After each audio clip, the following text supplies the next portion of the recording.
ఎన్నికల్లోనూ కాంగ్రెస్ దే హవా. రాష్ట్రంలో మొత్తం 85 మున్సిపాలిటీలను తన ఖాతాలో వేసుకుంది. ఇక క్యాతన్పల్లి, జనగాం, ఇబ్రహీంపట్నంతో సహా 11 స్థానాల్లో ఎన్నిక ఇవాల్టికి వాయిదా పడింది. అయితే ఎన్నిక కొన్ని చోట్ల హై టెన్షన్ కూడా నెలకొంది. అయితే కాంగ్రెస్ సర్కార్ రాజ్యాంగాన్ని ఖూనీ చేసిందంటూ అటు బీఆర్ఎస్ అయితే ఆరోపిస్తోంది. మున్సిపల్ చైర్మన్ ఎన్నికల వివాదాలపై ఇవాల్టి డిబేట్ లో అయితే మనం డిస్కస్ చేయబోతున్నాం. ఈ ఇవాల్టి డిబేట్ లో మనతో పాటు పార్టిసిపేట్ చేస్తున్నారు రాజకీయ విశ్లేషకులు శ్యామ్ సుందర్ గారు అరయోగి. ఆయన కూడా మనతో పాటు అందుబాటులో ఉన్నారు. ఇంకా నెక్స్ట్ బీజేపీ నుంచి అధికార ప్రతినిధి పల్నాటి వెంకటరెడ్డి గారు జాయిన్ అయ్యారు. ఇక బీఆర్ఎస్ నుంచి దత్తాత్రేయ గారు జాయిన్ అయ్యారు. కాంగ్రెస్ నుంచి చెనగాని దయాకర్ గారు జాయిన్ అయ్యారు. ఎస్, అందరికి వెరీ గుడ్ మార్నింగ్ అండి. వెరీ గుడ్ మార్నింగ్ అండి. ఎస్, ముందుగా బీఆర్ఎస్ నుంచే స్టార్ట్ చేద్దాం. ఎందుకంటే ఆరోపణలు ఫస్ట్ అక్కడి నుంచే ఎక్కువగా వస్తున్నాయి కాబట్టి దీని గురించి వాస్తవాలు ఏంటో తెలుసుకునే ప్రయత్నం చేద్దాం. దత్తాత్రేయ గారు good morning. Good morning madam. Good morning. Yes, చైర్మన్లు, వైస్ చైర్మన్ల ఎన్నిక విషయంలో చాలా ఆరోపణలు వస్తున్నాయి. ప్రత్యేకించి బీఆర్ఎస్ చేస్తుంది, రాజ్యాంగాన్ని ఖూనీ చేస్తుంది అంటూ కూడా రకరకాలుగా మాట్లాడుతున్నారు. కాబట్టి ఏమంటారు? గుడ్ మార్నింగ్ అండి మీకు, జీ తెలుగు ప్రేక్షకులకు, అట్లాగే తెలంగాణ రాష్ట్ర తొలి ముఖ్యమంత్రి కేసీఆర్ గారికి కూడా జన్మదిన శుభాకాంక్షలు. ఇవాళ తెలంగాణ రాష్ట్రంలో జరుగుతున్నటువంటి రాజకీయం చూస్తా ఉంటే మున్సిపల్ ఎన్నికల్లో విజయం సాధించినటువంటి బీఆర్ఎస్ పార్టీ నాయకులను, తర్వాత మిగతా పార్టీలకు సంబంధించిన నాయకులను కావచ్చు, ఇవాళ అధికారంలో ఉన్నటువంటి కాంగ్రెస్ పార్టీ అధికార గర్వంతో విచ్చలవిడిగా ఇవాళ బీజేపీ పార్టీ కేంద్రంలో అధికారంలో ఉండి కేంద్రంలో కాంగ్రెస్ ముక్త భారత్ అని, ఇవాళ బీజేపీ ముక్త భారత్ అని నినాదాలకు పరిమితం అవుతూ ఇక్కడికి వచ్చిన తర్వాత అక్రమ పొత్తులు పెట్టుకొని ఈ రాష్ట్రంలో మున్సిపాలిటీల్లో మున్సిపల్ చైర్మన్ పదవులను కైవసం చేసుకోవాలని చూస్తా ఉన్నటువంటి తీరుని తెలంగాణ సమాజం మొత్తం కూడా ఆశ్రయించుకుంటా ఉంది. మేము ఒకటే చెప్తా ఉన్నామండి, ఇవాళ ఎక్కడెక్కడైతే 11 మున్సిపాలిటీల్లో చైర్మన్ ఎన్నికలు వాయిదా పడ్డాయో ఆ వాయిదాలు పడడానికి కారణం ఏందో మీరు చాలా స్పష్టంగా అన్ని ఛానల్స్ లో చాలా ప్రత్యేకంగా చూపించారు. ప్రజాస్వామ్యబద్ధంగా ఎన్నికైనటువంటి బీఆర్ఎస్ కార్పొరేటర్లను గాని కౌన్సిలర్స్ ని గాని అక్రమంగా తరలించడం, బెదిరించడం, గుంజుకెళ్లడం, మీదబడి కొట్టడం, ఇవాళ అధికారంలో ఉన్నటువంటి కాంగ్రెస్ పార్టీ అరాచకాలకు అద్దు అదుపు లేకుండా పోయింది. సో ఏది ఏమైనా కూడా ప్రజాస్వామ్యబద్ధంగా 18 మున్సిపాలిటీలో బీఆర్ఎస్ పార్టీ పాగా వేసింది. సో ఇది ప్రభుత్వం పైన ఉన్నటువంటి వ్యతిరేకతకు నిదర్శనం. ఇవాళ తెలంగాణ రాష్ట్రంలో 2 కేంద్ర పార్టీలు, ఇవాళ కాంగ్రెస్ బీజేపీ 2 ఒక్కటైనప్పటికీ కూడా తెలంగాణ సమాజం, తెలంగాణ ప్రజానికం ఇవాళ ప్రజాస్వామ్యాన్ని బ్రతికించేటువంటి ప్రయత్నం చేసినాయి. 18 మున్సిపాలిటీల్లో మేము పాగా వేశాం అంటే బీఆర్ఎస్ కు ఎంత ప్రజా మద్దతు ఉందో దీనివల్ల తెలియదు, చాలా స్పష్టంగా అర్థమైతా ఉంది. కాంగ్రెస్ పార్టీ అనేటువంటిది అధికారమే యథేచ్ఛగా మంత్రులు, ఎమ్మెల్యేలు, నియోజకవర్గాల్లో ఉన్నటువంటి మున్సిపాలిటీలో ఉన్నటువంటి కౌన్సిలర్స్ పైన, తర్వాత మిగతా వాళ్ళ పైన మాట్లాడుతున్నటువంటి మాటలు, వాళ్ళ యొక్క అనుచరులని ప్రోత్సహించి వాళ్ళ పైకి పంపిస్తున్నటువంటి తీరు, వాళ్ళు చేసినటువంటి అరాచకం అంతా ఇంత కాదని 116 మున్సిపాలిటీలో 11 చోట్ల ప్రక్రియ ఆగిపోవడానికి కారణం ఏందో మీకు తెలుసు. ఎంత ప్రజాస్వామ్యాన్ని కూని చేసిండ్రు. పల్లా రాజేశ్వర రెడ్డి గారు జనగామలో ప్రజాస్వామ్యబద్ధంగా ఎన్నికైనటువంటి కౌన్సిలర్స్ తీసుకొని ఎన్నిక పెట్టమని చెప్పేసి వెళ్తా ఉంటే బలవంతంగా అడ్డుకునేటువంటి ప్రయత్నం. మా యువ నాయకులు బాల్కా సుమన్ గారు కేతన్పల్లిలో ప్రజాస్వామ్యబద్ధంగా పూర్తి స్థాయిలో మెజార్టీ వచ్చిన తర్వాత కూడా అక్కడ ఎన్నికలు నిలిపివేసేటువంటి ప్రయత్నం. తొర్రూరులో ఎంపీగా గెలిచినటువంటి కడియం కావే గారు వరంగల్లో ఓటుని నమోదు చేసుకుంటారు, ఇస్తామని చెప్పేసి రిక్వెస్ట్ పెట్టుకుంటారు, అట్లాగే తొర్రూరులో పెట్టుకుంటారు. ఒక వ్యక్తి ఒకేసారి ప్రజాస్వామ్యబద్ధంగా ఎన్నికైనటువంటి ఎంపీగా ఉన్నటువంటి కావ్య గారు 2 స్థానాల్లో మేము ఓట్లు ఇస్తామని చెప్పేసి నమోదు చేసుకోవడం, ఇది దేనికి సంకేతమో మీరు అర్థం చేసుకోవచ్చు. తొర్రూరులో కూడా పూర్తి మెజార్టీ, అబ్సల్యూట్ మెజార్టీ బీఆర్ఎస్ పార్టీకి ఇచ్చినప్పటికి కూడా మళ్ళీ సేమ్ ఇదే తొండి రాజకీయం చేయడం, మొండి రాజకీయం చేయడం, చిల్లర రాజకీయం చేయడం, భయపెడుతూ బెదిరించేటువంటి రాజకీయం చేసే ప్రయత్నం చేస్తా ఉన్నారు. అయినప్పటికీ కూడా మా కౌన్సిలర్స్ గా బీఆర్ఎస్ పార్టీగా గెలిచినటువంటి కౌన్సిలర్స్ కొంతమంది స్వతంత్రులుగా మా పార్టీ నుంచే టికెట్ ఆశించి ఇవ్వకపోయినప్పుడు కూడా తన సొంత బలంతో గెలిచినటువంటి కొంతమంది స్వతంత్రులు కూడా బీఆర్ఎస్ పార్టీ వెంటే నిలబడతా ఉంటే స్వతంత్రులను భయపెట్టేటువంటి ప్రయత్నం, బెదిరించేటువంటి ప్రయత్నం, క్యాంపు రాజకీయాలు, ఫామ్ హౌస్ రాజకీయాలు, ఇప్పుడు ఎక్కడికక్కడ తీసుకెళ్లి వాళ్ళని డైరెక్ట్ గా బందీ చేసి కౌన్సిలర్స్ అందరినీ కూడా మళ్ళీ క్యాంపులకు తరలించి అక్కడ పెట్టి హోటల్స్ లో పెట్టేసి వాళ్ళని భయపెట్టేటువంటి ప్రయత్నం చేస్తా ఉన్నారు. సో ఒకటి సునీత గారు, నేను చాలా స్పష్టంగా ఒకటి చెప్తా ఉన్నా, తెలంగాణ రాష్ట్రంలో కాంగ్రెస్ పార్టీ వచ్చిన తర్వాత 2.5 సంవత్సరాలలో ఈ రాజకీయంగా ప్రజాస్వామ్యాన్ని కూలీ చేసినటువంటి కేసుల సంఖ్య దాదాపుగా 60% పైగా పెరిగింది. ఎందుకు చెప్తామనంటే నేషనల్ క్రైమ్ బ్యూరో రికార్డ్స్ ప్రకారమే చాలా స్పష్టంగా అరాచకాలు గాని, బెదిరించడాలు గాని, భయపెట్టడాలు గాని, మన జరిగినటువంటి ఏ ఎన్నికైనా కావచ్చు, మీరు జూబ్లీహిల్స్ ఎన్నికల నుంచి మొదలుకుంటే అంతకుముందు జరిగినటువంటి కాంటోన్మెంట్ ఎన్నికలు కావచ్చు, ప్రజలు స్వేచ్ఛగా ఓటు వేసేటువంటి పరిస్థితులు లేకుండా ప్రజాస్వామ్యాన్ని గుప్పిట్లోకి తీసుకుని అధికారంలో ఉన్న తర్వాత పోలీసులను కూడా కాంగ్రెస్ కార్యకర్తలాగా వాడుకుంటూ ఇవాళ ప్రజాస్వామ్యాన్ని వీధిపాలు సరే, మీరు చెప్పిన పాయింట్స్ అన్ని నేను పరిగణనలోకి తీసుకుంటాను. అంతకంటే ముందు కూడా ఒక చిన్న క్వశ్చన్ ఏంటంటే కూడా ఈ మున్సిపల్ రిజల్ట్స్ వచ్చాయి. చాలా చోట్ల 38 స్థానాల్లో హంగ్ ఏర్పడింది. కొన్ని దానికి సంబంధించి కూడా మనం డిస్కస్ చేసుకున్నాము మొన్ననే. అయితే వేమ్లవాడ విషయం కానీ, కామారెడ్డి కానీ, దేవరకద్ర కానీ ఇలాంటి చోట్ల మరి కాంగ్రెస్ తో బీఆర్ఎస్ కలిసిపోయింది కదా. మరి అక్కడనేమో రాజ్యాంగబద్ధంగా ఉంటది, ఎస్, అక్కడేమో ఈ రకంగా ఉండవు. మీరు ఇప్పుడు ఈ 11 చైర్మన్ల స్థానాల గురించి వచ్చేసరికి మాత్రం రాజ్యాంగాన్ని కూలీ చేస్తున్నారు. అంటే మీరు ప్రజల్ని డైవర్ట్ చేస్తున్నారా ఏంటి అనేది కూడా క్లారిటీ.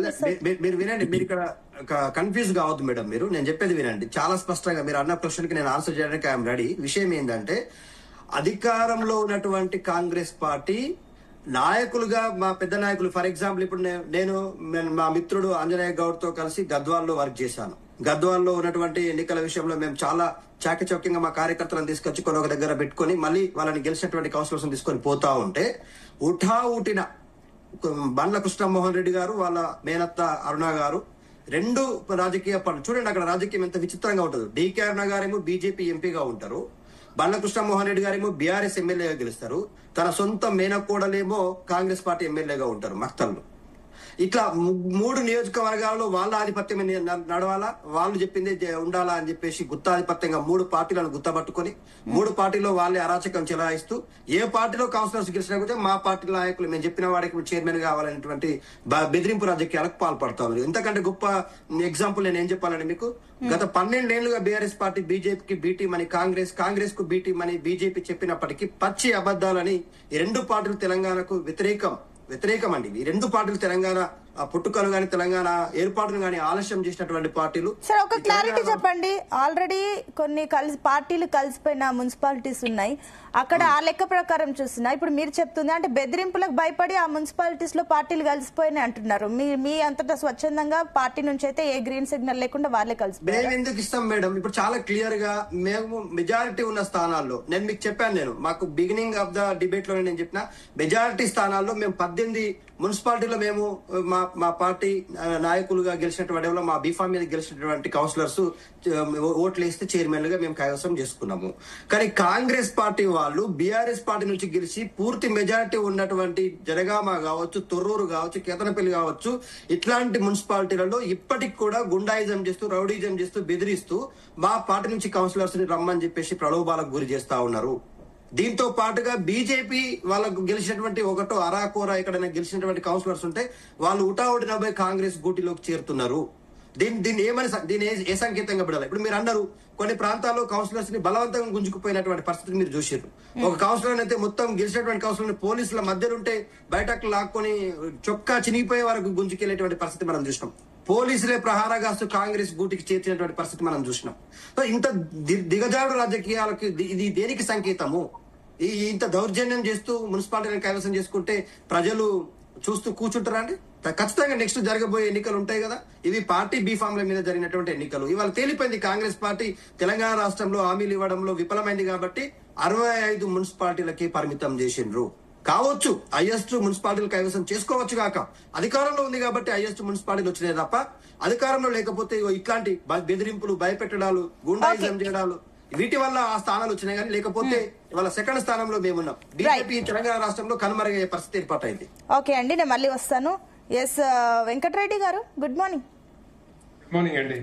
సో సిద్ధాంతాలు అంటారు, బీజేపీ నుంచి వచ్చేసి సిద్ధాంతాలు పాటిస్తుంది అన్ని ఆ రకంగా అంటారు. కానీ మళ్ళీ కొన్ని చోట్ల హంగు విషయాల్లోకి వచ్చేసరికి కలిసిపోయారు పార్టీలన్నీ. అదే ఆ సిద్ధాంతాల్ని పక్కన పెట్టేసి అధికారం కోసం, కుర్చీ కోసం కలిసిపోయిన సందర్భాలు కూడా కనిపించాయి. ఇంకా 11 మున్సిపాలిటీలు కూడా వాయిదా పడ్డాయి కాబట్టి. సో ఏంటి ఇందాక మరి దత్తాత్రేయ గారు చెప్పిన పాయింట్స్ కి మీ ఎక్స్ప్లెనేషన్ కూడా ఏంటి? ముందుగా మీకు అలాగే జీ తెలుగు వీక్షకులకి ప్యానెల్ వారందరికీ కూడా నమస్కారం మిత్రులకి. ఇప్పుడు భారతీయ జనతా పార్టీ తెలంగాణ రాష్ట్రంలో బలపడుతూనే ఉంది. వీళ్ళు ఎంతసేపు ఉన్న బీఆర్ఎస్ కాంగ్రెస్ పార్టీ బురదజల్లే రాజకీయాలు చేస్తూ ఉంటారు. భారతీయ జనతా పార్టీ ఏమీ లేదు, ఎక్కడ లేదు, క్యాడర్ లేదు, కార్యకర్తలు లేరు, పిల్ల తెలంగాణ ప్రజలు ఓటేయరని ఇట్లాగే మాట్లాడితేనే 8 ఎంపీ స్థానాలు మేము గెలుచుకున్నాం కదా, 3 ఎమ్మెల్సీలు గెలుచుకున్నాం. సో డెఫినెట్ గా గ్రామీణ ప్రాంతాల్లో కానీ ఇది లోకల్ బాడీ ఎలక్షన్స్ సర్పంచ్లు కానీ లేకపోతే మున్సిపాలిటీస్ కానీ ఎవరైతే అధికారంలో ఉంటారో ఆ పార్టీకి ఎడ్జ్ ఉంటుంది.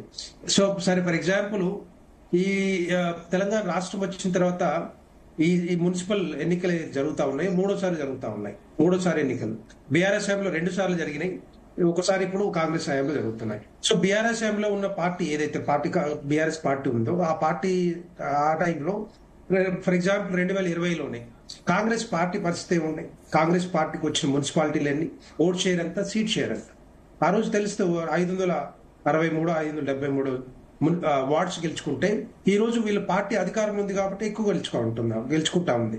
సో బీఆర్ఎస్ పార్టీ ఆ రోజు అధికారం ఉంది కాబట్టి ఎక్కువ గెలుచుకుంది. సో బీఆర్ఎస్ పార్టీ పరిస్థితి ఏంది? ఈ రోజు బీఆర్ఎస్ పార్టీ పరిస్థితి 1700 నుంచి 700కి చిల్లర తగ్గిపోయింది, 763 అనుకుంటాను. సో ఆ విధంగా ఎక్కడ వీళ్ళేమో సంకలు గుద్దుకోగానే ఇది గెలిచినంత మాత్రం సంకలు గుద్దుకొని ఏదో అభివృద్ధి జరుగుతుంది, ఏదో సంక్షేమ పథకాలు తెలంగాణ ప్రజలు నిజంగానే ఆశీర్వదించారని చెప్పి అలా అనుకుంటే తప్పది. దీని కాదు, అది విచ్చలవిడిగా డబ్బు మద్యం ఇష్టం వచ్చినట్టుగా పంచి ఈరోజు కాంగ్రెస్ పార్టీ గెలిచింది. సిద్ధాంతాలకి మేము కట్టుబడి ఉన్నాం. వీళ్ళలాగా ఇష్టం వచ్చినట్టుగా మేము డబ్బు ఖర్చు పెట్టి ఓట్లు కొనుక్కొని రేపు పొద్దున అధికారంలో రావాలని ఉండదు మాది. అందుకే భారతదేశంలో ఎక్కడ ఎన్నికలు జరిగినా కూడా ఆ విధంగానే వస్తా ఉన్నాం. అభివృద్ధి సంక్షేమ పథకాలే ముందుగా తీసుకొచ్చి తెలంగాణ ప్రజలు కానీ భారతదేశ ప్రజలు కానీ వాళ్ళు ఆశీర్వదించి మాకు ఓటేసి గెలిపిస్తా ఉన్నారు. సో తెలంగాణ రాష్ట్రంలో కూడా భారతీయ జనతా పార్టీ పటిష్టంగా పునాదులు వేసుకుంటూ గ్రామీణ ప్రాంతాల్లో అంతకుముందు మీకు తెలుసు సర్పంచ్లు లాస్ట్ 2020లో జరిగినప్పుడు 165 సర్పంచ్లు గెలుచుకుంటే ఈ రోజు 850 సర్పంచ్లు గెలుచుకున్నాం, 1500 మంది ఉప సర్పంచ్ గెలుచుకున్నాం, 10,000 వార్డులు గెలుచుకున్నాం. అంటే ఇమాజిన్ మేము ఏ విధంగా గ్రామీణ ప్రాంతాల్లో విస్తరిస్తా ఉన్నామో అందరికి తెలుస్తా ఉంది. ఆ విధంగానే మున్సిపాలిటీలో కూడా ఈ రోజు మేము అత్యధికంగా గెలుచుకుంటూ పోతా ఉన్నాం, నంబర్ పెంచుకుంటూ పోతా ఉన్నాం, ఎక్కడ కూడా తగ్గలే. ఇక్కడ ఓడిపోయింది ఎవరు? బీఆర్ఎస్ పార్టీ ఓడిపోయింది. బీఆర్ఎస్ పార్టీ ఎందుకంటే 1700 వార్డుల నుంచి 700 వార్డులకు వచ్చింది. సో కాంగ్రెస్ అందుకే నేను ఏం చెప్తున్నా అంటే రేపొద్దున 28 కానీ 29 ఎన్నికల్లో భారతీయ జనతా పార్టీ గెలిచితే మరి భారతీయ జనతా పార్టీకి ఎడ్జ్ ఉంటుంది మున్సిపాలిటీస్ కానీ లోకల్ బాడీ ఎలక్షన్స్ కానీ గ్రామ పంచాయతీ సర్పంచ్లు కానీ. ఈ రోజు వీళ్ళకి వచ్చినంత మాత్రాన ఏదో జరుగుతుంది, ఏదో పోతుంది, మేము పెద్ద గొప్పగా పనిచేసినాం అని చెప్పుకోవడం అనేది సిగ్గుచేటు చెప్పాలంటే. సో ఇది ఒకటి. రెండవది, ఇంతకుముందు మిత్రులు అంటున్నా బీఆర్ఎస్ మిత్రులు కాంగ్రెస్ పార్టీ బీజేపీ అని చెప్పేసి నేను అంటున్నా. ఇప్పుడు నిజామాబాద్ కానీ కామారెడ్డి కానీ దేవరకద్ర కానీ అమర్చింత కానీ తర్వాత ఇస్నాపూర్ కానీ ఎవరితో పొత్తు పెట్టుకున్నారు? కాంగ్రెస్ బీఆర్ఎస్ తో పొత్తు పెట్టుకోలేదా? ఈ రోజు కనిపిస్తలేదా? సో ఇదంతా కూడా ఏంటంటే బీఆర్ఎస్ కాంగ్రెస్ బీ టీంలు, బీఆర్ఎస్ పార్టీ కాంగ్రెస్ కు బీ టీము, బొమ్మపురుషు పార్టీలు. కేసీఆర్ ఎక్కడి నుంచి వచ్చిండు? కాంగ్రెస్ పార్టీని వచ్చేచ్చు. ఎవరితో పొత్తు పెట్టుకున్నాడు? ఎవరితో కేంద్ర మంత్రి అయిండు? కాంగ్రెస్ పార్టీ తోటి. కాంగ్రెస్ ప్రభుత్వంలో వీళ్ళు మంత్రులుగా ఉన్నారు. నర్సాపూర్ అలియాబాద్ లో మీరు పొత్తు కట్టారు కదా, కాంగ్రెస్ తో బీజేపీ పొత్తు కట్టింది కదా, మరి మీరు వాళ్ళని అంటున్నప్పుడు మీరు కూడా పొత్తు కట్టారు కదా, ఎవరికి ఎవరు తక్కువ లేదు. మేము పొత్తు కూడా ఎక్కడ పెట్టుకోవట్లేదు. ఎందుకు పెట్టుకోలేదు? నర్సాపూర్ గురించి ఏం చెప్తారు? అలియాబాద్ గురించి ఏం చెప్తారు? అక్కడ పొత్తు కట్టింది వాస్తవం కాదా? అది కాదు వెంకటరెడ్డి గారు, ఇప్పుడు నర్సాపూర్ గానీ అలియాబాద్ లో గానీ మీరు పొత్తు కలవలేదా? పొత్తు లేదే అది పొత్తు కాదు, కలిసిపోలేదు. పొత్తు కాదు అది. వాళ్ళు కలిస్తే పొత్తు, మీరు కలిస్తేనేమో పొత్తు కాదు. నేను ముందు నుంచి చెప్తా ఉన్నా ఏంటంటే కాంగ్రెస్ బీజేపీ అనేది సౌత్ పోల్ నార్త్ పోల్ లాగా మేము కొట్లాడుతూ ఉంటాం. ముక్త కాంగ్రెస్ అని కాంగ్రెస్ ని ఖతం చేసుకుంటూ వస్తా ఉన్నాం. ఇది ఎట్లా పోర్ట్రే అవుతుందంటే ప్రజల్లోకి మీరు అంటున్నారు సౌత్ పోల్ నార్త్ పోల్ అని, వాళ్ళు కలుస్తున్నారు కానీ మళ్ళీ మీరు అంటారు కానీ మీరు కలిసిపోతారు. ఈ రోజు కాంగ్రెస్ పార్టీని ఖతం చేసేది కూడా, దాన్ని ఓడించేది కూడా బీజేపీనే, బీఆర్ఎస్ పార్టీ కాదు ఇక్కడ. సో అందుకనే ముందుకు పోతూనే ఉంటాం. ఎట్టి పరిస్థితుల్లో తెలంగాణ రాష్ట్రంలో ఇంకొక పార్టీ రావాలని, ఎందుకంటే కాంగ్రెస్ పార్టీకి అధికారంలో వచ్చిన కాంగ్రెస్ పార్టీ ఓటేస్తే అధికారంలో వచ్చాక కూడా అభివృద్ధి సంక్షేమ పథకాలు ఎక్కడ కూడా ముందుకు పోవట్లేవు. సో అందుకనే రెండు పార్టీలు కూడా దొందులాగానే ఉన్నాయి. కాబట్టి ఈ రోజు తెలంగాణ రాష్ట్రంలో ఇంకొక పార్టీ రావాలి, డబుల్ ఇంజిన్ సర్కార్ వస్తేనే అభివృద్ధి జరుగుతుందనే ఆలోచనతోటి తెలంగాణ ప్రజలు కూడా ఉన్నారు. తగ్గవచ్చు, మేము ఖర్చు పెట్టకపోవచ్చు కాబట్టి సీట్లు తగ్గొచ్చు, ఓట్లు తగ్గొచ్చు, అనుకున్న స్థాయిలో రాకపోవచ్చు. కానీ రేపు మాత్రం తెలంగాణ ప్రజలు కూడా వివేకవంతులు అవుతారు. వాళ్ళకు కూడా తెలుసు ఎవరికి ఓటేస్తే రేపొద్దున అభివృద్ధి జరుగుతుంది. ఎందుకంటే నగరాలు, పట్టణాలు బాగుపడ్డా, గ్రామీణ ప్రాంతాలు బాగుపడ్డా, కేంద్ర ప్రభుత్వ నిధులతోటే బాగుపడ్డా తప్పితే ఇక్కడ బీఆర్ఎస్ పార్టీనో లేకపోతే కేసీఆర్ తెచ్చిన నిధులతోటో లేకపోతే రేవంత్ రెడ్డి గారు చేసిన అభివృద్ధి కాదు. ఎందుకంటే 9,000 కోట్ల రూపాయలు అర్బన్ ఇన్ఫ్రాస్ట్రక్చర్ డెవలప్మెంట్ ఫండ్ కానీ, లేకపోతే అమృత్ పథకం కింద 4,854 కోట్లు కానీ, లేకపోతే స్వచ్ఛ భారత్ మిషన్ కింద 484 కోట్లు కానీ, ఇవన్నీ కూడా 1,000 కోట్ల రూపాయలు ఎందుకు వస్తా ఉన్నాయి, ఎక్కడ వస్తా ఉన్నాయి, ఏ విధంగా అభివృద్ధి చెందుతూ అంటే డెఫినెట్ గా కనపడతా ఉన్నాయి. తెలంగాణ రాష్ట్రంలో రోడ్లు కానీ, బ్రిడ్జ్ కానీ, రకరకాల అభివృద్ధి కార్యక్రమాలు జరుగుతూ ఉన్నాయి. వీళ్ళు తెలుసు, కాంగ్రెస్ పార్టీకి తెలుసు, వాళ్ళ దగ్గర పైసలు లేవని చెప్పి వాళ్ళే బతుకుంటున్నారు. జీతాలు ఇవ్వలేని పరిస్థితులు వాళ్ళు ఉన్నప్పుడు రేపు సంక్షేమ పథకాలు ముందు తీసుకుపోతామంటే ఎవరైనా నమ్ముతారా తెలంగాణ ప్రజలు? ఒకటి గెలిచిందంతా కూడా ఇచ్చలు విడిగా డబ్బు మద్యం పంపిణీ చేసి, ఎందుకంటే పెద్ద టీం ఉంటుంది వాళ్ళకి, మంత్రులు కానీ, ఎంపీలు కానీ, చైర్మన్ గానీ రకరకాలుగా అందరూ ఖర్చు పెట్టారు. వెంకటరెడ్డి గారు అన్ని పార్టీలు ఖర్చు పెట్టాయి. ఖర్చు గురించి మాట్లాడితే అది బహిరంగంగా అందరికీ తెలిసిన వాస్తవమే. బీజేపీ ఖర్చు పెట్టలేదని కాదు, కాంగ్రెస్ ఖర్చు పెట్టింది అని అంటే అటు బీజేపీ ఖర్చు పెట్టింది, బీఆర్ఎస్ ఖర్చు పెట్టింది, ఈవెన్ ఇండిపెండెంట్లతో సహా అందరు కూడా ఖర్చు పెట్టారు. ఇక్కడ మెయిన్ రోల్ పార్టిసిపేట్ చేసింది ఎలక్షన్స్ లో. సరే, నేను ఒక నిమిషం, నేను మళ్ళీ వస్తాను వెంకటరెడ్డి గారు.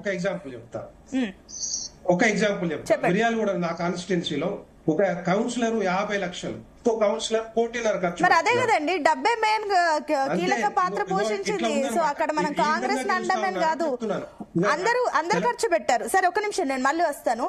ఎస్ దయాకర్ గారు, గుడ్ మార్నింగ్. గుడ్ మార్నింగ్ అండి. సో వింటున్నారు, పూర్తిగా డిబేట్ లో ఏమేమి మాట్లాడుకున్నామో విన్నారు. సో ఒక దగ్గర హంగు కానీ మెజారిటీ స్పష్టత లేని ప్రాంతాలు 11 మున్సిపాలిటీస్ అయితే వాయిదా పడ్డాయి.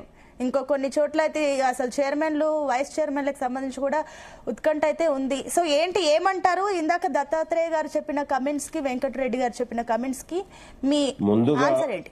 ముందుగా జీ తెలుగు న్యూస్ లో ఉన్నటువంటి బీఆర్ఎస్ నుంచి, బీజేపీ నుంచి ఇంకా ఉన్నటువంటి మిత్రులందరికీ కూడా నమస్కారం.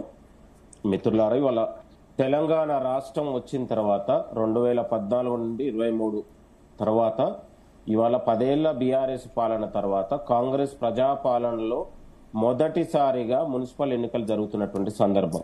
దాదాపు 116 మున్సిపాలిటీలకు, 7 కార్పొరేషన్లకు జరిగినటువంటి ఎన్నికల్లో కాంగ్రెస్ పార్టీకి ఈరోజు 85 మున్సిపాలిటీలు, బీఆర్ఎస్ కు 17, బీజేపీకి 1, ఫార్వర్డ్ బ్లాక్ 1, స్వాతంత్రకు 1, ఇంకా 11 మున్సిపాలిటీలు వాయిదా పడ్డాయి. కాబట్టి తెలంగాణ రాష్ట్రంలో కాంగ్రెస్ ప్రజాపాలన వచ్చిన తర్వాత రాజ్యాంగాన్ని ఎక్కడ కూడా ప్రజాస్వామ్యాన్ని కూనీ చేయకుండా ఎన్నికల నిబంధనలో, ఎలక్షన్ కమిషన్ నిబంధనలో, పోలీసు పహారాలో, మీడియా పహారాలో అత్యంత పారదర్శకంగా నిర్వహించినటువంటి ఎన్నికల్లో ప్రజలు ధర్మం వైపు, న్యాయం వైపు, ప్రజాస్వామ్యాన్ని వైపు ప్రజలుగా గెలిచారు. ఇక్కడ డబ్బులో, మద్యమో పెట్టే గెలిపినటువంటి గెలుపు కాదు ఇది. ప్రజలుగా ప్రజాస్వామ్యానికి ఇవాళ ఓటు వేశారు, ప్రజలుగా గెలిచారు. ఇవాళ ఇంత ముందుకు మిత్రుడు చెప్పినట్టు, మన దత్తాత్రేయ గారు చెప్పినట్టు, ఇవాళ ఇబ్రాహిం మన జనగామలో ఎక్కడ మేము అక్కడ రాజ్యాంగాన్ని కూని గాని, గతంలో బీఆర్ఎస్ హయాంలో అసలు ప్రతిపక్షాలు పోటీ లేకుండా రాజకీయాలంటే డబ్బులు, అధికారాన్ని కూనీ చేసి మొత్తం కూడా ప్రతిపక్షాల గొంతు నొక్కి పోటీ చేసే అవకాశం ఇవ్వలే. గతంలో అసలు మున్సిపల్ ఎన్నికలు గతంలో 50 లక్షల కోట్ల రూపాయలు ఇట్లా డబ్బుల్ని, అభ్యర్థుల్ని పెంచి మరి రాజకీయాలను విపరీతమైన ఖరీదు చేసినటువంటి సందర్భంలో ఈ ఎన్నికలలో ఏ వ్యక్తికి గాని, ఏ కౌన్సిలర్ గాని డబ్బుల ప్రభావాలతో, అధికార ప్రభావాలు పెట్టి మేము ఎక్కడ కూడా ఇబ్బంది జరిగిన పరిస్థితి లేదు.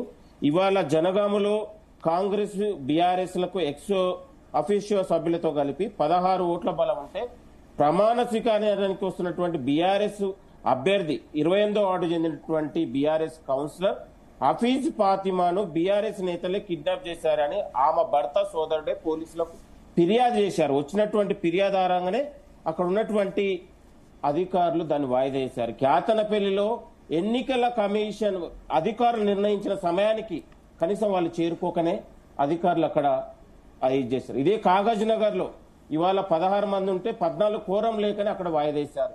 ఇబ్రహీంపట్నంలో ఇవాళ ఇదే మంచిరెడ్డి కిషన్ రెడ్డి కొడుకు యాదగిరి అనే ఒక ఉన్నటువంటి అక్కడ కౌన్సిలర్ ఆకుల యాదగిరి అనే కౌన్సిలర్ హాజరు కాకపోతే తన భర్తని కిడ్నాప్ చేశారని భార్య పిల్లలు వచ్చి అక్కడ ఉన్నటువంటి ఎలక్షన్ అధికారులకు చెప్పినటువంటి సందర్భంలో సొంత పార్టీ నేతలే ఎక్కడ చేజారిపోతారో ఎక్కడ ఉన్నటువంటి వాళ్ళకి భయం లేక భయాందోళన ఉండి అక్కడ వాయిదా వేయడం జరిగింది తప్ప తెలంగాణ రాష్ట్రంలో మా ముఖ్యమంత్రి గారు ప్రజాస్వామ్యానికి పెద్దపీట వేసినాం. కాంగ్రెస్ ప్రజా పార్టీ ఎక్కడా కూడా మేము అవకాశాలకు తావివ్వలేదు. కాబట్టి బీఆర్ఎస్ నాయకులు బీజేపీ నాయకులు ఇవాళ అధికారం పార్టీ మీద ఇప్పుడు వాళ్ళు 10 ఏళ్ల పాటు అధికారంలో ఉన్నారు. వాళ్ళు కూడా ఇదే హాయంలో చేశారు. వాళ్ళకు వచ్చినటువంటి ఫలితాలు ప్రజలు మార్పును కోరుకున్నారు. ఇవాళ తెలంగాణలో 9.5 ఏళ్లలో జరగని మార్పు ఇవాళ కాంగ్రెస్ ప్రజాప్రభుత్వంలో మార్పు కావాలి, అభివృద్ధి కావాలని ఆకాంక్షించి తెలంగాణ ప్రజలు మున్సిపాలిటీలో దాదాపు 90% పైగా ఇవాళ మాకు అవకాశం ఇచ్చారు. మాకు అవకాశం ఇచ్చారని మేమేమి విరవిగిపోవట్లేదు. ప్రజా తీర్పును అభివృద్ధికి ప్రజల విశ్వాసాన్ని పెంచుకునేలా ప్రజల మద్దతు పెంచుకునేలా మేము ప్రయత్నం చేస్తాం తప్ప ఇవాళ బీఆర్ఎస్ పార్టీనో బీజేపీ పార్టీనో ఏ కాదు. ఇంకా రకరకాల పొత్తుల అంశం అన్నారు. ఇవాళ వివిధ రూపాలలో ఉన్నటువంటి స్థానికత సమీకరణలు కావచ్చు, అక్కడ ఉన్నటువంటి పరిస్థితుల ఆధారంగా వివిధ రూపాల్లో వాళ్ళు మ్యూచువల్ అండర్స్టాండింగ్ లో నేను చైర్మన్ నువ్వు వైస్ చైర్మన్ మ్యూచువల్ అండర్స్టాండింగ్ లో, కానీ ఆ ప్రతిపాదికన రాష్ట్రం అంతా కూడా కలిసిపోయి ఇవాళ BRS Congress party BJP Congress అంటే ఇవాళ ఈ దేశంలో అత్యంత అందరికీ ప్రధానమైన శత్రువు ఏదంటే బీజేపీ పార్టీ. కొన్నిసార్లు బీజేపీని అతిపెద్ద శత్రువును ఓడించే కాడ మైనార్టీల మద్దతు తీసుకోవచ్చు, కానీ అది రాజకీయ పొత్తు కాకుండా అవగాహన పొత్తు మాత్రమే ఉంటుంది తప్ప ఈ దేశానికి అతిపెద్ద ప్రమాదం బీజేపీ ఇవాళ మన నిజామాబాద్ లో జరిగింది. నిజామాబాద్ లో బీజేపీని ఓడించే కాడ ఇవాళ అవగాహన పొత్తు ద్వారా ఎంఐఎం సపోర్ట్ తీసుకున్నాం. ఎంఐఎం కు అక్కడ ఉన్నటువంటి ఒకే సీట్ వచ్చినటువంటి బీఆర్ఎస్ పార్టీ కూడా అక్కడ ఉన్నటువంటి అదే మీరు అన్న లెక్క ప్రకారమే నిజామాబాద్ గురించి మాట్లాడదాం. అక్కడ బీజేపీ గెలిచింది లెక్క ప్రకారం, వాళ్ళకి హైయెస్ట్ వచ్చాయి. మీరు కుర్చీ కోసం ఎంఐఎంతో పొత్తు కట్టేశారు అంటే లెక్క ప్రకారం ప్రజలు ఒక పార్టీకి ఓటేస్తారు, కానీ మీరు మాత్రం మాట్లాడుకొని పొత్తులతో అధికారం కోసం మీరు ముందుకెళ్ళిపోతే ప్రజల ఓటుకి వాల్యూ లేదని చెప్పేసి వాళ్ళు భావిస్తున్నారు కదా. ఇప్పుడు ప్రజల ఓటు అంటే అక్కడ ఉన్నటువంటి ఒక బీజేపీని ఓడించే దగ్గర అందరి మద్దతు దానికి ఉన్నటువంటి మైనార్టీలతో మద్దతు తీసుకొని ప్రజల తీర్పుకి ఏం వాల్యూ ఇచ్చారు? ప్రజలు వేసిన ఓట్లకు ఏం వాల్యూ ఇచ్చారు? ఇట్లయితే ప్రజలు సంకీర్ణంగా బీజేపీకి అక్కడ రాలేదు కాబట్టి అక్కడ మైనార్టీల మద్దతు గాని తీసుకొని కాంగ్రెస్ పార్టీ మైనార్టీల మద్దతు తీసుకొని అక్కడ ముందుకెళ్లడం జరిగింది. కాబట్టి దానికి మనము భూతద్దంలో చూడాల్సిన అవసరం లేదు. ఇదే పాయింట్ కి సబ్మిషన్ ఉందండి. ఒక్క నిమిషం, ఈ పాయింట్ ఒకసారి క్లారిటీ తీసుకుందాం. మీరు చెప్పేది కూడా 100% క్లారిటీ లేదు. ఒక్క నిమిషం, వెంకటరెడ్డి గారు మీ సబ్మిషన్ ఏంటి ఇక్కడ? సునీత గారు, నైతికంగా భారతీయ జనతా పార్టీ గెలిచింది. అక్కడ 60 సీట్లలో 28 డివిజన్లు భారతీయ జనతా పార్టీ గెలిస్తే ఇక్కడ ఎంఐఎం తో పొత్తు పెట్టుకుని వీళ్ళు అన్నారు ముందే తెలుసు, వీళ్ళ ముఖ్యమంత్రి గాని ఓవైసీ గాని వాళ్ళు ఎప్పటి నుంచో పొత్తు పెట్టుకుంటూ జూబ్లీహిల్స్ దగ్గర నుంచి ఇప్పుడు దాకా అదే వస్తా ఉన్నారు. ఆ పొత్తు పెట్టుకుని నైతికంగా గెలిచింది భారతీయ జనతా పార్టీ తప్పితే అక్కడ కాంగ్రెస్ ఎంఐఎం ఎక్కడైనా కూడా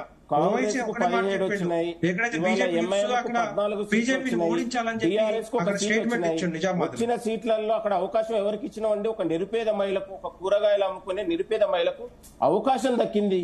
అక్కడ ఉన్నటువంటి ప్రజాస్వామ్యం గెలిచింది. దానికి ఎందుకు మీరు గమనించరు? ఓకే, ఒక నిమిషం అండి. శ్యామ్ సుందర్ గారు, సో ఓవరాల్ గా చూసారు, ఎలక్షన్స్ స్టార్ట్ అయినప్పటి నుంచి పడితే ఇప్పటి వరకు స్టిల్ ఇంకా 11 మున్సిపాలిటీలు కూడా ఒక స్పష్టత క్లారిటీ లేక అక్కడ కూడా స్టిల్ ఇంకా పార్టీల నుంచి సంబంధించి అక్కడ తోపులాటలు లాఠీ చార్జీల వరకు కూడా వెళ్తున్న సిచ్యువేషన్స్ మనం ఇప్పటికీ స్టిల్ చూస్తున్నాం. కాబట్టి సో ఏంటి ఓవరాల్ గా మీ అనాలిసిస్ ఏంటి దీనిపైన? ఒకటండి, ప్రజాస్వామ్యం కూని అయిందని ప్రతి ఒక్కరు చెప్తున్నారు, కానీ అందరూ కూని చేసే వాళ్ళే ఉన్నారు. ప్రజాస్వామ్య హంతకులే ఉన్నారు ఒక రకంగా, అన్ని పార్టీలు, నాట్ ఓన్లీ సింగిల్ పార్టీ. అక్కడ అవకాశవాద రాజకీయాలు అనేవి బాగా పెరిగిపోయాయి. ఇప్పుడు సిద్ధాంతాలు రాద్ధాంతాలు ఇవన్నీ పక్కన పోయినాయి. మేయర్ పీఠం వచ్చిందా లేదా, వైస్ చైర్మన్ వచ్చిందా లేదా, వైస్ మేయర్ వచ్చిందా లేదా అనేది ఇదే తప్ప ఇంకేం లేదు. ఇక అక్కడ టిఆర్ఎస్ హయాంలో ఏం జరిగిందో ఇప్పుడు కాంగ్రెస్ హయాంలో చేస్తుంది, టిఆర్ఎస్ నుంచి నేర్చుకున్న విషయాలు. కాబట్టి టిఆర్ఎస్ మేము మా హయాంలో ప్రజాస్వామ్యం వర్ధిల్లిందని టిఆర్ఎస్ చెప్పుకోవడానికి కానీ, కాంగ్రెస్ మా హయాంలో ప్రజాస్వామ్యం వర్ధిల్లుతుందని చెప్పుకోవడానికి కానీ నైతికంగా లేదు. ప్రజాస్వామ్యము అనేది ఎంత దిగజారింది అంటేనంటే ఎన్నికలు గెలవక ముందే గెలుస్తారు అనుకున్న అభ్యర్థులందరినీ క్యాంపులకు తరలించారు. సహజంగా ఏం జరుగుతుంది అంటున్నంటే గెలిచిన తర్వాత వెంటనే ఆ అభ్యర్థుల్ని తరలించుకుంటారు క్యాంపులకు. కానీ ఇక్కడ ఎన్నికలకు ముందు నుంచే రాజకీయ పార్టీలు స్టార్ట్ చేసినాయి. అంటే ఈ పలానా దగ్గర పలానా పార్టీ పలానా దానికి సపోర్ట్ చేసింది అప్రజాస్వామికము అని చెప్పడం కాదు. ఇక్కడ ప్రజాస్వామ్యం అనేది కూని చేయడంలో అన్ని పార్టీలు సమాన పాత్ర పోషిస్తున్నాయి. అందులో తప్పనడానికి లేదు. ఎందుకంటే గొంగట్లో కూర్చుండి అన్నం తింటూ వెంట్రుకలు పడుతున్నాయి అంటున్నట్టు ఉంది పరిస్థితి, రాజకీయ పార్టీల పరిస్థితి. కాబట్టి రాజకీయ పార్టీలు అనేవి నైతిక విలువలు ఇవ్వకుండా ఉంటే, అట్లాగే తమ పార్టీకి చెందినటువంటి ఏండ్లుగా పార్టీ కట్టుబడి పనిచేస్తున్న వాళ్ళకు గనక టికెట్లు ఇవ్వకపోతే ఇలాంటి పరిణామాలు జరుగుతుంటాయి. అక్కడదక్కడ పార్టీలు మారేస్తుంటారు. ఇంకొకటి ఏంటంటే శ్యామ్ సుందర్ గారు, కొన్ని చోట్ల ఇంకా స్టిల్ చౌటుప్పల్ కానీ జనగం కానీ కొన్ని ప్లేస్ లో హై టెన్షన్ ఇప్పటికీ పోలీసులు అక్కడ ఉండి లాఠీ చార్జీలు చేస్తున్న సిచ్యువేషన్. అంటే ఎన్నికకు ముందు శత్రువుల్లా కనిపిస్తున్నారు, ఎన్నిక అయిపోయిన తర్వాత మిత్రులైపోతున్నారు. అసలు ఇప్పుడు ఒక రకంగా కరీంనగర్ అంత మెజార్టీ వచ్చింది బీజేపీకి, అయినా కానీ అక్కడ కూడా గందరగోళం సృష్టించే ప్రయత్నం జరిగింది అనే వాదనలు వచ్చినాయి. నిజామాబాద్ విషయం కానీ ఇంకేదైనా, ఇప్పుడు కేతన్పల్లి కానీ జనగామ కానీ ఇంకేవైనా ఏ పార్టీ అయినా కానీ ఈ పార్టీ నిజాయితీగా ఉన్నారు అభ్యర్థులు. ఇప్పుడు జగిత్యాలలో జరిగింది, మెట్పల్లి జరిగింది, గందరగోళాలు జరిగినాయి. కొన్ని దగ్గరలో సాఫీగా సర్దుబాట్లు జరిగిపోయినాయి, కొన్ని దగ్గరలోనేమో ఇబ్బందులు వచ్చి ఇప్పుడు ఆగిపోయినాయి. 11 చోట్ల ఆగిపోయినాయి. దానికి బీఆర్ఎస్ కారణమని కాంగ్రెస్ కారణమని బీఆర్ఎస్ చెప్పుకోవడం కాదు. అసలు విషయం ఏంటంటే మోరల్ గా మనం ఆత్మ పరిశీలన చేసుకోవాల్సినటువంటి అవసరం ఉంది. గెలిచిన అభ్యర్థులు ఎవరు, గెలిచిన పార్టీలు ఏవి, మెజార్టీ పార్టీలు ఏవి ఉన్నాయి, వాళ్ళని ఎందుకు మనం క్యాంపులకు మన అభ్యర్థుల మీద మనకే నమ్మకం లేక క్యాంపులకు తరలిస్తున్నట్టు కదా దాని అర్థం. మీరు బీఫామ్ ఇచ్చారు అంటే మీరు ఆ క్యాండిడేట్ మీద నమ్మకం ఉండి బీఫామ్ ఇచ్చినట్టు. క్యాండిడేట్స్ కూడా అలాగే ఉన్నారు. మళ్ళీ మీరు అంటున్నట్లు పార్టీ క్యాండిడేట్స్ కూడా అలా ఉన్నారు. ఎవరు ఎక్కువ డబ్బులు ఇస్తే వాళ్ళ సైడ్ వెళ్ళిపోతున్నారు. కాంగ్రెస్ లో టికెట్ రాకపోతే బీఆర్ఎస్ లో పోవడము, బీఆర్ఎస్ లో కాంగ్రెస్ లో టికెట్ రాకపోతే బీజేపీ దగ్గర పోవడము, బీజేపీలో టికెట్ రాకపోతే ఇంకో పార్టీ దగ్గర పోవడం. టికెట్ వచ్చి గెలిచిన తర్వాత కూడా ఎవరు ఎక్కువ డబ్బులు ఇస్తే అక్కడికి డౌటే. అందుకోసమని నాకు అర్థం కాని విషయం ఏంటంటే ఇవి ఎందుకు ఇవన్నీ అన్ని పార్టీలు ఎంకరేజ్ చేస్తున్నాయి. అధికారంలో ఉన్నాము అంటే ప్రతిపక్షాన్ని తొక్కేయడం. అప్పుడు బీఆర్ఎస్ చేసింది అదే, ఇప్పుడు కాంగ్రెస్ చేస్తుంది అది. అధికారంలో ఉన్నాము అంటే ప్రతిపక్షం ఎదగకూడదు, ప్రతిపక్షం ఎదిగింది అంటే మా పరువు పోతుంది. మరి కానీ ఒకటి అబ్జర్వ్ చేయాలి శ్యామ్ సుందర్ గారు, హంగ్ కూడా అంటే జనరల్ గా ఒక 3 లేదా 10 లోపు మనం ఇట్లాంటి మున్సిపల్ కార్పొరేషన్ ఎలక్షన్స్ టైంలో చూస్తాము. 10 లోపే ఉంటది, డిజిట్ గా అంతకుమించి దాటదు. ఈసారి ఏకంగా 38 చోట్ల హంగ్ అంటే ప్రజల మూడ్ కూడా మారుతుంది. చాలా పార్టీస్ బీజేపీ కానీ బీఆర్ఎస్ కానీ చాలా చోట్ల కూడా అధికార పార్టీకి మంచి టఫ్ ఫైట్ ఇచ్చాయి. ఇవన్నీ కలుస్తున్నాయంటే కూడా ప్రజలు ఏం భావిస్తున్నారు అనుకోవచ్చు అసలు? ఒకటండి, ఇప్పుడు ప్రజలు ఏం భావించినా ప్రజల చేతుల్లో లేదు. ఓటేసిన తర్వాత ఇప్పుడు పరిస్థితి, ఒక అభ్యర్థికి ఓటేసి గెలిపించిన తర్వాత ఆ అభ్యర్థి అదే పార్టీలో ఉంటాడనే గ్యారంటీ లేదు. కాబట్టి ప్రజల తీర్పు అపహాస్యం అవుతుంది. ప్రజల ఓటు అనేది అపహాస్యం చేస్తున్నారు రాజకీయ పార్టీలన్నీ కూడా. కాబట్టి రాజకీయ పార్టీలు నైతికంగా అభివృద్ధి చెందినంత వరకు, నైతికంగా ఆత్మ పరిశీలన చేసుకోవడంత వరకు, ఒకరిపైన ఒకరు దుమ్మెత్తి పోసుకోవడం తప్ప మేము నిజాయితీ పరులము, మేమే ప్రజాస్వామ్యాన్ని కాపాడుతున్నాము అని చెప్తే అది ప్రజల ముందు అపహాస్యం పాలైంది. కాబట్టి రాజకీయ పార్టీలు వేటికి అవే ఆలోచించుకోవాలి. ఏం చేస్తున్నాము, ఏం కథ, ఎలా ఉంటున్నాము. కాబట్టి రాజకీయ విలువలు అనేవి పడిపోతున్నాయి. రాజకీయ ప్రసంగాల్లో భాష స్థాయి పడిపోతుంది, దిగజారిన భాష వస్తుంది. రాజకీయ నాయకుల నోట్లో నుంచి.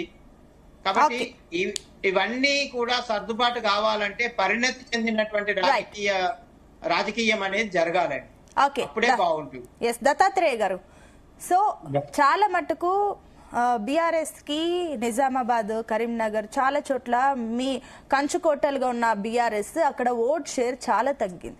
ఇంకొన్ని చోట్ల గురించి మాట్లాడితే కూడా బీఆర్ఎస్ కి మంచి మెజారిటీ వచ్చింది. ఈవెన్ చాలా ఎడ్జ్ లో మీరు మిస్ అయిన సిచ్యువేషన్స్ కూడా ఉన్నాయి. ఈవెన్ కింగ్ మేకర్ అయిన ఛాన్సెస్ కూడా ఉన్నాయి. కాబట్టి మీరు ఇట్లాంటి టైంలో కాంగ్రెస్ తో చాలా చోట్ల పొత్తు కలవడం వల్ల ప్రజలకు మీరు ఏం చెప్పాలనుకుంటున్నారు? మేడం, ఒకటి, మేము కాంగ్రెస్ తో పొత్తు విషయం గానీ, బీజేపీతో పొత్తు విషయం గానీ, లేకపోతే ఎంఐఎం తో పొత్తు విషయం గానీ, అక్కడ ఉన్న పరిస్థితులు ఏందనేటువంటి విషయంలో నేను ఒక నిమిషం మీకు క్లారిటీ ఇస్తాను. ఫస్ట్ నంబర్ 1 ఏంటంటే, బీజేపీ పార్టీ ఈ రాష్ట్రంలో మేమే ప్రత్యామ్నాయం అని చెప్పుకునేటువంటి పార్టీ 45 మున్సిపాలిటీలలో ఖాతా తెరవలేదు. వాళ్ళ యొక్క ఓట్ షేర్ అనేటువంటిది 0.033కి పడిపోయింది. నంబర్ 1. నంబర్ 2, కాంగ్రెస్ పార్టీ అధికారంలో ఉంది.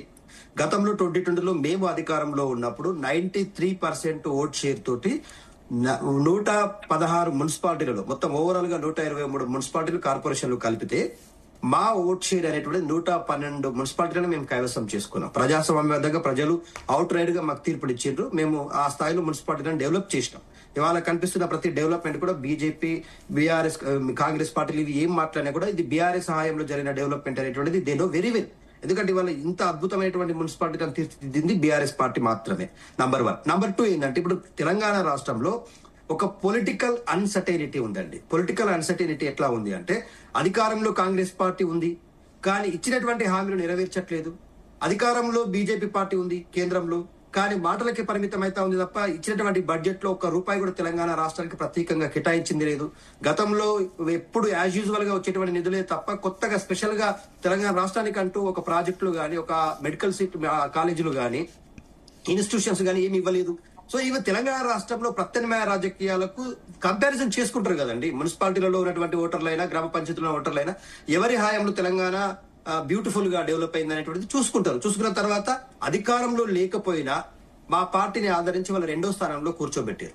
3వ స్థానం అనేటువంటిది కన్సిడర్ చేస్తామా చేయబా సెకండరీ విషయం, కానీ 2వ స్థానంలో కూర్చోబెట్టి ఈ తెలంగాణ రాష్ట్రంలో అధికార కాంగ్రెస్ పార్టీకి ప్రత్యామ్నాయం బీఆర్ఎస్ పార్టీ అని చెప్పేసి రుజువైంది. నంబర్ 1.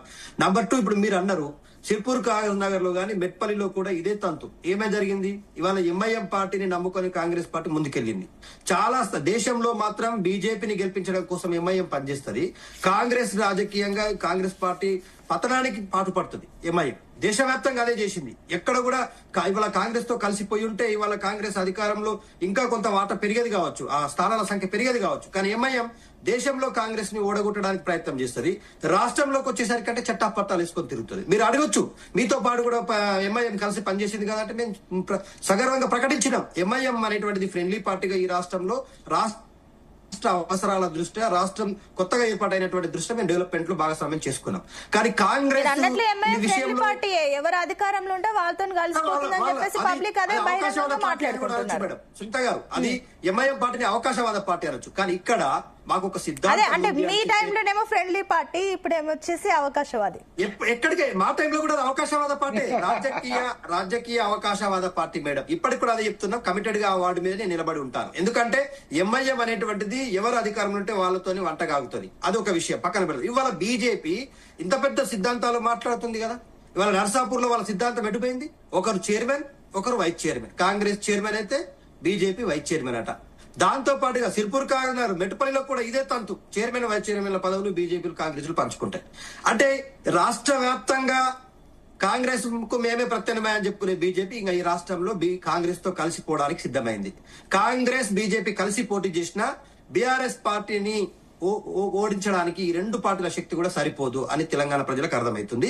తెలంగాణ రాష్ట్రంలో ఖచ్చితంగా ముమ్మాటికి తెలంగాణకు మళ్ళీ భవిష్యత్తులో రక్షణ. ఇప్పుడు మీరు మీరు అన్నారు కదా కొన్ని చోట్ల ఇప్పుడు చైర్మన్ కాంగ్రెస్ అయితే వైస్ చైర్మన్ వచ్చేసి బీజేపీ అని. మీ సైడ్ మీరు కూడా ఉన్నారు కదా, కామారెడ్డి, వేములవాడ, అక్కడ మీరు కూడా బీఆర్ఎస్ ఉన్నారు కదా, అక్కడ వాళ్ళు ఒకరైతే వీళ్ళు ఒకరు ఉన్నారు కదా. చెప్పండి, కామారెడ్డిలో ఎవరు మున్సిపల్ చైర్మన్ అయ్యారో చెప్పండి. మీరు చెప్పండి, నేను చెప్తాను ఎవరయ్యారు, ఏం జరిగింది. ఎవరయ్యారు చెప్పండి. కాంగ్రెస్ పార్టీకి సంబంధించిన వాళ్ళే బలవంతంగా అయ్యిండ్రు, బీఆర్ఎస్ పార్టీ మద్దతు కాదు. అక్కడ కూడా సేమ్ మరి ఇండిపెండెంట్ ఎన్నికల కమిషన్ రాంగ్ చెప్పింది అంటారా? ఎన్నికల కమిషన్ చెప్పిన రిపోర్ట్ నేను చెప్తున్నాను, నేనేమి లైక్ పార్టీలు చెప్పిందని చెప్పట్లే. ఎన్నికల కమిషన్ చెప్పిన రిపోర్ట్ ప్రకారమే చూస్తే కూడా కామారెడ్డి కానీ వేములవాడలో కానీ అక్కడ కాంగ్రెస్ బీఆర్ఎస్ కలిసి రూలింగ్ లోకి బీఆర్ఎస్ వచ్చిందని చెప్పేసి వాళ్ళు అన్నారు. వాళ్ళన్నది నేను మీకు చెప్పాను. మేడం నేను చెప్పేది వినండి. మీరు నేనేమంటున్నానంటే అత్యధిక మెజార్టీ స్థానాలు గెలిచినటువంటి బీఆర్ఎస్ పార్టీ, ఇప్పుడు ఫర్ ఎగ్జాంపుల్ మేము కేతనపల్లిలో గాని తొర్రూరులో గాని తర్వాత ఇక్కడ జనగామలో గాని మేమే కదా మెజార్టీ స్థానాలు కైవసం చేసుకుంది. అయినప్పటికీ కూడా మమ్మల్ని ఆ కుర్చీలో కూర్చొనివ్వకుండా ఎవరు అడ్డుపడుతున్నారు? ఒక స్థానం 2 స్థానాలు గెలిచిన బీజేపీకి ఇష్టం ఉండదు. 4-5 స్థానాలు గెలిచి 2వ స్థానంలో, లేకపోతే 9 స్థానాలు గెలిచి 2వ స్థానంలో ఉంటే మేము 11 స్థానాలు గెలిచి 1వ స్థానంలో ఉన్న పార్టీ ప్రజాస్వామ్యబద్ధంగా మేయర్ కుర్చీలో గానీ లేకపోతే చైర్మన్ కుర్చీలో గానీ కూర్చోవాలి. అంటే దీన్ని ఒక్కసారి మీరు ఆలోచించండి, విశ్లేషణాత్మకంగా ఆలోచించండి. Why they are mingle together? ఎందుకు వాళ్ళు చెయ్యి కమలం కలుస్తుంది అంటే బీఆర్ఎస్ ని ప్రత్యామ్నాయంగా భావించారు కాబట్టి ఇవాళ మన ఇద్దరం కలిస్తేనే ప్రత్యామ్నాయ రాజకీయాలు చేయగలుగుతాం ఈ రాష్ట్రంలో అని భావించి అక్రమ పొత్తులకు అక్రమ ఒప్పందాలను చేసుకుని వాళ్ళ రాష్ట్రంలో పాగా వేయాలని చూస్తా ఉన్నారు.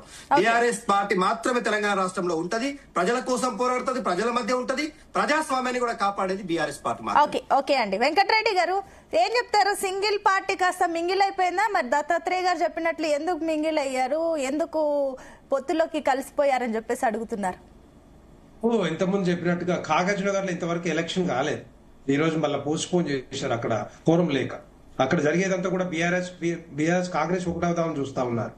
రేపొద్దున ఈ రోజు మరి జరిగే ఎన్నికల్లో వాళ్ళే గెలవచ్చు, వాళ్ళే ఉండొచ్చు. నేను ఏమంటున్నా, బేసిక్ గా ఇక్కడ మేము అంతా కూడా భారతీయ జనతా పార్టీ ఒకటే చెప్పేది, ఎక్కడ కూడా మింగిల్ కాలేదు, కావు కూడా. ఏం చెప్తారండి, మింగిల్ గారంటారు. ఎన్నికల రిపోర్ట్లనేమో స్పష్టంగా చాలా ప్లేస్ లో కాంగ్రెస్ బీజేపీ కలిసిపోయింది, ఇంకొన్ని చోట్ల 3 పార్టీలు కలిసిపోయాయి. కొన్ని చోట్ల ఉండొచ్చేమో కానీ చాలా చోట్ల ఎక్కడ ఉండదు. ఇప్పుడు సింపుల్ అండి, ఒకరిని మర్డర్ చేసిన 7 సంవత్సరాలే, 7 మందిని చేసిన 7 సంవత్సరాలే. మీరు ఏమంటారు? కొన్ని ప్రాంతాల్లో మాత్రమే కలిసామంటారు, మిగిలిన ప్రాంతాల్లో ఇది లెక్క కాదు కదా. ఎక్కడ కలిసినా కలిసినట్టే కదా. సిద్ధాంత పరంగా భారతీయ జనతా పార్టీ కాంగ్రెస్ కు వ్యతిరేకము, సిద్ధాంత పరంగానే మేము ముందుకు పోతా ఉన్నాము. సిద్ధాంత పరంగానే డెవలప్మెంట్, వెల్ఫేర్ యాక్టివిటీస్ ముందుకు తీసుకెళ్లాలనే ఆలోచనతోటి ఈ తెలంగాణ రాష్ట్రంలో ముందుకు పోతా ఉన్నాం. మేము ఎప్పటి నుంచో చెప్తా ఉన్నాం, కాంగ్రెస్ పార్టీతో పోటీ ఉన్నాం. భారతదేశంలో కాకుండా తెలంగాణ రాష్ట్రం, భారతదేశంలో కూడా.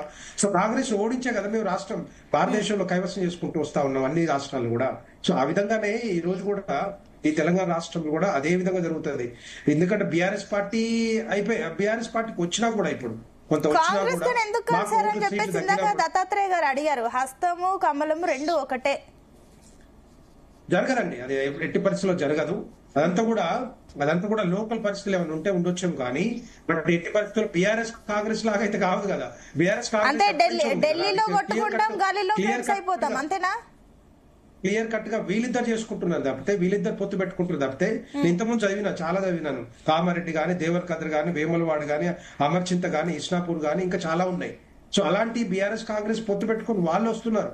దాంతో పాటుగా ఎంఐఎం ఇంకోటి, ఎంఐఎం జతగట్టి కాంగ్రెస్ బీజేపీకి వచ్చిన మెజార్టీని కూడా కాదని చెప్పేసి వాళ్ళు ఓట్లు. ఎందుకంటే ఎంఐఎం పార్టీ మీకు తెలుసు, అవసరానికి కొద్దీ వాళ్ళు ఎప్పుడు ఏ భుజం మీద ఎవరి భుజం మీద ఉంటారో మనందరికీ తెలుసు. అంతకుముందు తెలంగాణ రాష్ట్రంకి ఎగనెస్ట్ గా ఉన్నా కూడా అప్పుడు కేసీఆర్ గారు మనకు ప్రభుత్వానికి వచ్చాక బీఆర్ఎస్ గెలిచిన తర్వాత ఆయన సంకన పెట్టుకొని ఆయన నెత్తిని పెట్టుకొని 10 సంవత్సరాలు ఆయన ఇష్టం వచ్చినట్టు ఆడుకున్నారు, ఇష్టం వచ్చినట్టు దోచుకున్నారు.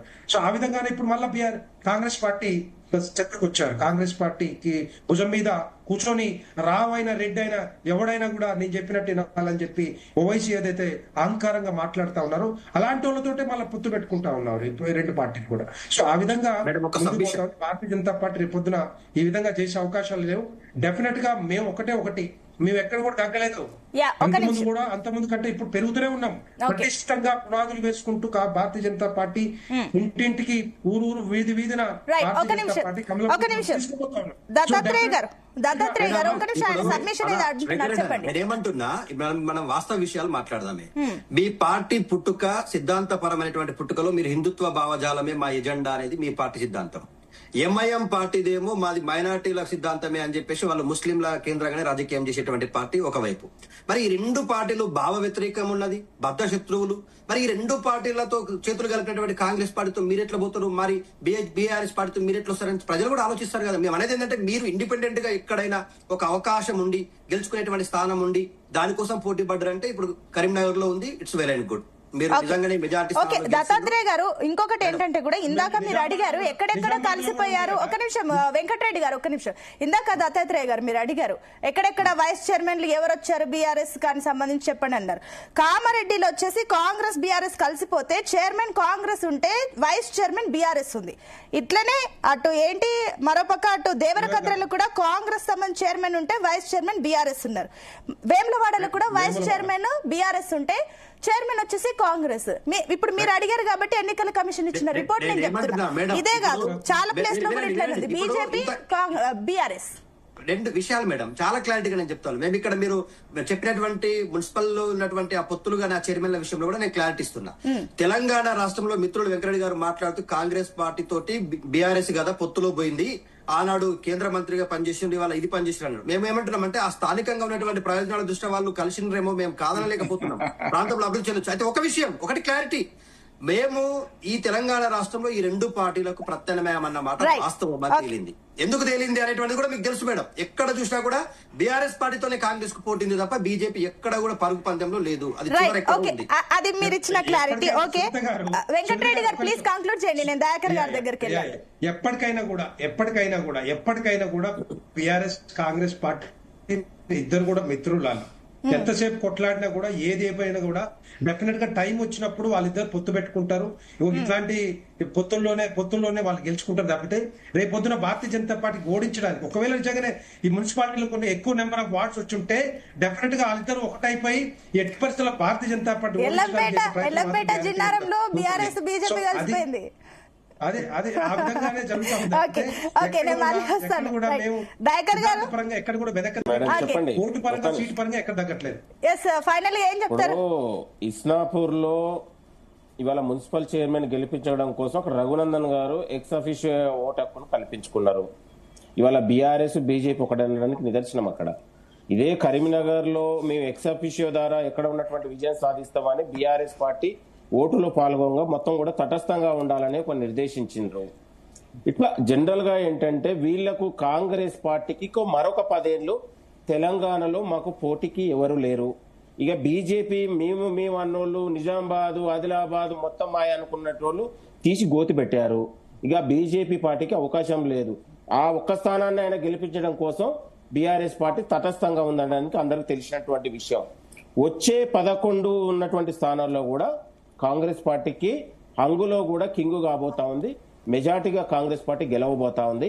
కాబట్టి మేమేమంటున్నామంటే తెలంగాణలో కాంగ్రెస్ పార్టీకి గాని ప్రజాపాలనకు ఎదురు లేదనే విజయాన్ని ప్రజలు ఇచ్చారు. కాబట్టి ప్రజలు విశ్వాసాన్ని పెంచేలా తెలంగాణ రాష్ట్రం ప్రపంచ దేశాలతో పోటీ పడే విధంగా అద్భుతమైన అభివృద్ధిని చేసి ప్రజలకు ఇవ్వడానికి మేము సిద్ధం. ఒకటి సింపుల్ అండి దయాకర్ గారు, మీకు ఈజీగా 80+ వచ్చాయా? 80+ వచ్చాయి. కలిసింది కలవంది పెట్టుకున్నా ఇప్పుడు ఇంకా ఈ 11 పెట్టినా 90కి రీచ్ అవుతారా ఏంటో మాకు తెలియదు. కానీ సరే, మంచి స్పష్టమైన మెజారిటీ కాంగ్రెస్ కుంది. సరే, అది పాలన పరంగా ప్రజలకు నమ్మకం ఉంది అనుకోకపోయినా మీరు ఇతర పార్టీలతో కలిసిపోవడాన్ని ప్రజలకు ఏం చెప్తారు? వాళ్ళు ఓటేసింది కాంగ్రెస్ కి అయితే మీరు ఈవెన్ బీజేపీతో కలిసిపోతే అక్కడ ప్రజలకు నచ్చదు కదా. ఇప్పుడు కొన్ని స్థానికంగా అట్లా అనుకుంటే మెట్పల్లిలో బీజేపీ అభ్యర్థి మొత్తం కాంగ్రెస్ లకు వచ్చిన ద్వారా ఇప్పుడు అక్కడ మెట్పల్లిలో 10 బీజేపీకి 10 బీఆర్ఎస్ కాంగ్రెస్ 6 స్థానాలు వచ్చినాయి. స్వాతంత్రం 4 వచ్చారు. లాస్ట్ వచ్చే వరకు అక్కడ ఉన్నటువంటి మిగతా పార్టీలు ఇందులోకి రావడం ద్వారా కాంగ్రెస్ పార్టీ అక్కడ ఉన్నటువంటి విజయం అయింది. నేను అనేది బీజేపీ నుంచి వచ్చిన ద్వారా ఇట్లా ఉన్నటువంటి కొన్ని రాయకాల్లో కాంగ్రెస్ మద్దతుతో బీఆర్ఎస్ కౌన్సిల్ కాంగ్రెస్ ద్వారా ఆ బీఆర్ఎస్ వచ్చినటువంటి అభ్యర్థిని అక్కడ చైర్మన్ అయ్యారు. దాని ద్వారా స్థానిక పరిస్థితుల ద్వారా స్థానిక నాయకత్వం ఆలోచన ద్వారా అక్కడ ఉన్నటువంటి నాయకత్వాన్ని పంచుకోవడం ద్వారా తెలంగాణలో బీఆర్ఎస్ బీజేపీలు కాంగ్రెస్ బీజేపీ కలిసిపోతాయి అనేది కాదు. ముమ్మాటికి మాకు శత్రువు ఉన్నటువంటి బీజేపీతోని కేంద్రంలో ఉన్నటువంటి ఎప్పుడు కూడా మాకు శత్రువు పార్టీగానే ఉంటది. ఇక్కడ రాష్ట్రంలో మాత్రం మాకు ఎప్పుడు కూడా ఒక ప్రధాన ప్రతిపక్షంతో పాటు బీఆర్ఎస్ మాకు ఎప్పుడు కూడా శత్రువు పార్టీ. ఈ రెండు ఉన్నటువంటి అవినీతి పార్టీలు ఓడించే దగ్గర కాంగ్రెస్ పార్టీ ఎప్పుడు కూడా ముందంజలో ఉంటది. ఓకే, అంటే ఇంకొకటి సరే మీరు చెప్పిందంతా దీని గురించి ఒకసారి శ్యామ్ సుందర్ గారు చెప్తారు. అంతకంటే ముందు ఇందాక శ్యామ్ సుందర్ గారు ఒక పాయింట్ అన్నారు. ఒక నిమిషం దయాకర్ గారు, నేను మిమ్మల్ని అడుగుతున్నా. ఒకటి, ఇందాక శ్యామ్ సుందర్ గారు ఒక మంచి పాయింట్ అన్నారు. మీ అభ్యర్థి పైన మీకు నమ్మకం లేనప్పుడే క్యాంప్ రాజకీయాలు ఎందుకు? మీ అభ్యర్థి పైన నమ్మకం లేకనే వాళ్ళని తీసుకొని వెళ్ళి ఎక్కడో పెడుతున్నారు అని చెప్పేసి ఆయన ఒక క్వశ్చన్ అడిగారు. దానికి ఏం చెప్తారు? తెలంగాణలో బీఆర్ఎస్ హయాంలో 10 ఏళ్లలో ఉన్నప్పుడు క్యాంపు రాజకీయాలు, డబ్బు రాజకీయాలు ఈ ప్రజా ప్రభుత్వం కాంగ్రెస్ పార్టీ చేయలేదు. ప్రజలు స్వచ్ఛందంగా వచ్చి అభివృద్ధి కోసం ప్రజలు వస్తా ఉన్నారు. అవకాశం నేనేమంటున్నా, ఇప్పుడు పైన ఉన్నటువంటి బీఆర్ఎస్ పార్టీకి పైన లేదు, ఇప్పుడు కింద లేదు. బీజేపీకి ఇక్కడ తెలంగాణలో అవకాశం లేదు. కాబట్టి స్థానికంగా గెలిచినటువంటి కౌన్సిలర్లు అభివృద్ధిని కోరుకుంటారు. నన్ను ప్రజలు నమ్మకంతో ఇంత గొప్ప తీర్పు ఇచ్చినప్పుడు ప్రజలకు అభివృద్ధి చేయాలంటే ఇప్పుడు స్థానికంగా కాంగ్రెస్ ప్రజాప్రభుత్వం అధికారంలో ఉంది. అధికారం ఇంకొక 3 ఏళ్లు అధికారంలో ఉంది కాబట్టి ప్రజలకు అభివృద్ధి చేయాలనే ఆలోచనతో వాళ్ళకు ఉన్నటువంటి గెలిచిన వాళ్ళ మార్పు వచ్చి కాంగ్రెస్ పార్టీకి వస్తున్నారు స్వచ్ఛందంగా. ఎవరిని మేము ప్రభావం పెట్టలేదు, ఎవరికి ఏ రకంగా ఆశలు చూపించట్లేదు. అక్కడ ఉన్నటువంటి కొన్ని ఈక్వేషన్లు నాయకత్వాన్ని పంచుకొని వాళ్ళకు వాళ్ళే స్థానికంగా అభివృద్ధి కోసం కలిసి వస్తా ఉన్నారు. దాన్ని మేము స్వాగతిస్తా ఉన్నాం. కాంగ్రెస్ పార్టీని ఏం అడిగినా కూడా గత పాలనలో బీఆర్ఎస్ ఇలా చేస్తుంది, వీళ్ళు ఇలా చేశారని చెప్పడమే తప్పి డైరెక్ట్ ఇప్పుడు ఇక్కడ ఒక ప్రజాస్వామ్యయుతంగా ఎన్నికలు జరిగినాయండి, రాజ్యాంగబద్ధంగా ఎన్నికలు జరిగినాయి. ఇప్పుడు ఇవాళ హైకోర్టు తీర్పుకు అనుకూలంగా ఎన్నికల కమిటీ చెప్పింది, ఎక్స్ అఫిషియాలో ఇవాళ ఎమ్మెల్సీలకు, రాజ్యసభల సభ్యులకు మీరు ఎక్కడో ఒక చోట మీకు స్థానికంగా ఓటు ఉన్న చోటనే మీరు నమోదు చేసుకోవాలన్నారు. ఎమ్మెల్యేలకు, ఎంపీలకు మీరు ఎక్కడో చోట మీకు అవకాశం ఉన్న చోట ఒక మున్సిపాలిటీలో మాత్రమే అవకాశం ఇవ్వాలని చెప్పారు. దాన్ని ఎక్కడ కూడా తూచే తప్పకుండా మేము పాటిస్తా ఉన్నాం. ఎక్కడ కూడా రాజ్యాంగబద్ధంగానే జరిగిందని మీరంటే మరి హై టెన్షన్ ఎందుకు అవుతుందండి? ఎందుకు చాలా ప్లేస్ ఇప్పటికీ స్టిల్ హై టెన్షన్? మెజార్టీగా కాంగ్రెస్ పార్టీ గెలిచింది కాబట్టి బీఆర్ఎస్ పార్టీ నాయకులు వాళ్ళకి వీళ్ళ జనగామలో వాళ్ళ అభ్యర్థి ఫాతిమా అనే అభ్యర్థిని వాళ్ళకి కిడ్నాప్ చేసుకుంటే భర్త కంప్లైంట్ ఇచ్చాడు. ఇదే ఉన్నటువంటి ఇబ్రహీంపట్నంలో వాళ్ళు ఉన్న మంచిరెడ్డి కిషన్ రెడ్డి కొడుకు సొంత కౌన్సిలర్ ని కిడ్నాప్ చేస్తే వాళ్ళ సొంత భార్య కొడుకు వచ్చి అక్కడ ఉన్నటువంటి రిటర్నింగ్ అధికారులు కంప్లైంట్ చేస్తేనే కదా ఎన్నికలు వాయిదేసింది. కాబట్టి ఇక్కడ వాళ్ళే చేసుకొని కాంగ్రెస్ పార్టీ పైన అపవాదం చేస్తా ఉన్నారు. మేము ఎవరిని దౌర్జన్యాలకు గానీ ఇంకెక్కడ గానీ ఎక్కడ కూడా ఇది చేయలేదు. ప్రజలుగా గెలిచారు, ప్రజలకు ఒక మంచి అవకాశం వచ్చింది. ఇది తెలంగాణ రాష్ట్రంలో ప్రజలు ఇచ్చినటువంటి అద్భుతమైన తీర్పుగా మేము భావిస్తా ఉన్నాం. ప్రజలు ఒక నమ్మకం ఉందండి. 10 ఏళ్లలో ఏదైతే కోల్పోయినామో తెలంగాణ రాష్ట్రం, దాన్ని ఒక పునర్నిర్మాణం వైపు తెలంగాణ రాష్ట్రం తీసుకెళ్లాలనేది ప్రజల ఆకాంక్షగా కూడా మేము ముందుకెళ్తా ఉన్నాం. ఇవాళ మాకు ప్రజలు 90% మున్సిపాలిటీలు ఇచ్చారు, లేకపోతే 6 కార్పొరేషన్ లో కాంగ్రెస్ పార్టీ విజయం సాధించిందని మా కొమ్ములు వచ్చి మేము విచ్చలవిడిగా మాకు అధికారం ఉందని ఎవరి మీద దౌర్జన్యాలు చేయట్లేదు. గతంలో వాళ్ళలాగా ఎత్తుకపోయి కిడ్నాపులు చేసి కేసులు పెట్టించి జైళ్ల పాలు చేసినటువంటి సందర్భం ఎక్కడ కూడా లేదు తెలంగాణ. మీరు ఒక్కటి చూపించండి. ఇది ఒక ప్రజల నుంచి వచ్చినటువంటి అన్యూన్య స్పందన, ప్రజల నుంచి వచ్చినటువంటి గొప్ప తీర్పుగా మనం భావించాలి. దానికి బీఆర్ఎస్ పార్టీలు, బీజేపీ పార్టీలు ప్రజల తీర్పును వాళ్ళు శిరస్సు వహించాలి. ప్రజా తీర్పును వాళ్ళు ఆమోదం చేసుకోవాలి, ఆత్మ పరిశీలన చేసుకోవాలి. ఎందుకు ఇలా జరిగింది అనేది ఇంకా ముందు అనేది ఎవరు అభివృద్ధి చేసుకుంటే ప్రజలు వాళ్ళ వైపు ఉంటారండి. ప్రజలు ఇవాళ మా వైపు ఉన్నారు. తెలంగాణలో ఆ అవకాశాలు మేము ఇవ్వలేదు. ఎక్కడ ఉన్నారు తెలంగాణలో రాజకీయ కక్షలకు కానీ ఎలాంటి అవకాశం లేదు. ప్రజలు ఇంత గొప్ప తీర్పు ఇచ్చినప్పుడు ఇంకెక్కడ ఉంటదండి? దయాకర్ గారు ప్లీజ్ శ్యామ్ సుందర్ గారు ఏం చెప్తారు? దీని క్లారిటీ చెప్పండి మీరే. అంటే ఒకటండి విషయము, మేము చేస్తే పవిత్రము, పక్కవాడు చేస్తే అపవిత్రము అనేది రాజకీయ పార్టీల ఆలోచన. రెండోది విషయం ఏంటంటే, అప్పుడు బీఆర్ఎస్ ను కూడా ఇలాగే కాంగ్రెస్ నాయకులు తిట్టారు. ఏమని అంటే, మెజారిటీ ఉంది బీఆర్ఎస్ కు, మా ఎమ్మెల్యేలను ఎందుకు కొంటున్నారు అని. ఇప్పుడు కాంగ్రెస్ అదే చేస్తుందిగా, కాంగ్రెస్ అదే చేస్తుంది. కాబట్టి గురు శిష్యుల సంబంధం లాగా ఉంది ఇది పరిస్థితి. అప్పుడు టిఆర్ఎస్ చేసిన అనుసరించిన విధానాన్ని ఇప్పుడు కాంగ్రెస్ చేస్తుంది. కాబట్టి కాంగ్రెస్ ను తప్పుపట్టడానికి కానీ, బీఆర్ఎస్ ను తప్పుపట్టడానికి కానీ నైతిక విలువలు లేకపోవడం అనేది ప్రధాన అంశం ఇక్కడ. అట్లా కాబట్టి ఇప్పుడు మెజార్టీ, ఇప్పుడు కాంగ్రెస్ కు మెజార్టీ మున్సిపాలిటీలలో ఈ మెజార్టీ రానంత మాత్రాన కాంగ్రెస్ అధికారం పోయేదేం లేదు, అప్పుడు టిఆర్ఎస్ అధికారం పోయేదేం లేదు మున్సిపాలిటీలో లేకుండా. కానీ ఎలాగైనా మనం మేయర్ పీఠం, మున్సిపాలిటీలు, కార్పొరేషన్లు మన చేతుల్లో ఉండాలి అనే లక్ష్యం తప్ప, అరే మనకు మా అధికారం పోయేదేం లేదు, మనం ఎందుకు అనవసరంగా మెజార్టీ ఉంది కదా మనకు, ఉన్నప్పుడు ఇంకా ఎందుకు మిగతా పార్టీలు కూడా బతకాలని చెప్పేసి ఉదార స్వభావంతో, విశాల హృదయంతో ఆలోచించేటువంటి పార్టీలు ఏవి లేవండి. కాబట్టి ఎలాగైనా అధికారంలోకి రావాలా, అది ఎవరిని తొక్కుతామా, ఎవరిని కిడ్నాప్ చేస్తామా, ఎవరిని క్యాంపులకు పాలు చేస్తామా, ఎవరిని ఏ విధంగా బెదిరిస్తామా, ఎవరిని ఏ విధంగా కొంటామా అనే తప్ప నైతిక విలువలు అనేవి లేవు. ఎందుకంటే నిన్న మొన్న పత్రికల్లో కూడా చూశాం, కొందరు కార్పొరేటర్లు చైర్మన్షిప్ అడగడము, ఇండిపెండెంట్ గా గెలిచిన వాళ్ళని అభినందించాలంటే, ఎందుకంటే వాళ్ళకి అంతో ఇంత పలుకుబడి లేకుండా, ఏ పార్టీ బలం లేకుండా గెలిచిన వాళ్ళు అటు ఇటు పోయారంటే వాళ్ళ ఇష్టం, అది వేరు విషయం. ఆయన ఇండిపెండెంట్ గానే ఉంటాడా లేదా అనేది వేరు విషయం. బట్ ఇండిపెండెంట్ కూడా ఖర్చు చేశారండి శ్యామ్ సుందర్ గారు, వాళ్ళు కూడా ఇక్కడ చాలా చోట్ల మంచి బాగానే ఖర్చు చేస్తారు, కొన్ని చోట్ల నిజాయితీగా గెలిచారు, మనిషిని చూసి ఓటేస్తారు, కానీ కొన్ని చోట్ల ఇచ్చిన దాన్ని బట్టే. వాస్తవానికి ఇండిపెండెంట్ గా గెలవాలంటే చాలా దమ్ము కావాలి, చాలా పలుకుబడి కావాలి. పార్టీల బలము అండదండలు ఉంటేనే గెలవలేని పరిస్థితుల్లో కూడా పార్టీ బలము, అండదండలు, బలగము అన్ని ఉన్నటువంటి అభ్యర్థుల్ని ఎదుర్కోవాలి, ఇండిపెండెంట్ ఎదుర్కొని గెలవాలి. అంటే ప్రజల్లో వాళ్ళకంత పలుకుబడి ఉంటే తప్ప గెలవలేరు. అదే ఎమ్మెల్యే ఎలక్షన్స్, ఎంపీ ఎలక్షన్లలో చూస్తుంటాం, జనరల్ గా అంతగా గెలవరు. ఎందుకంటే విస్తృతమైనటువంటి పరిధి ఉంటుంది అసెంబ్లీకి, ఎంపీకి. కాబట్టి అక్కడ ఇండిపెండెంట్ గెలవడం అనేది చాలా కష్టమైన విషయం. కానీ మున్సిపాలిటీలు, తర్వాత వార్డులలో, ఇవి కార్పొరేషన్లలో అభ్యర్థులు తెలుసు కాబట్టి, తెలుస్తుంది స్థానిక ప్రజలకు కాబట్టి, ఎవరు ఎలాంటి వ్యక్తి కాబట్టి ఎక్కువ మంది ఇండిపెండెంట్లు గెలిచే అవకాశం ఉంటుంది. రెండోది ఏంటంటే, రాజకీయ పార్టీలు ఎవరైనా, ఏ పార్టీ అయినా, కాంగ్రెస్ కానీ, బీఆర్ఎస్ కానీ, బీజేపీ కానీ, ఫార్వర్డ్ బ్లాక్ కానీ, కమ్యూనిస్టులు కానీ, ఇంకెవరైనా, మేము సచ్చీలురం అని అనుకుంటే మీరు గుండె మీద చెయ్యేసుకొని ఆత్మ పరిశీలన చేసుకోవాలి. మేం పొత్తు పెట్టుకుంటే అది అవకాశవాదం కాదు, మిగతా వాళ్ళు పొత్తు పెట్టుకుంటే అవకాశవాదం అని చెప్పడం కూడా నైతికంగా కరెక్ట్ కాదు ఎవరికి కూడా. కాబట్టి ఎవరు చేసినా అది అనైతికమే.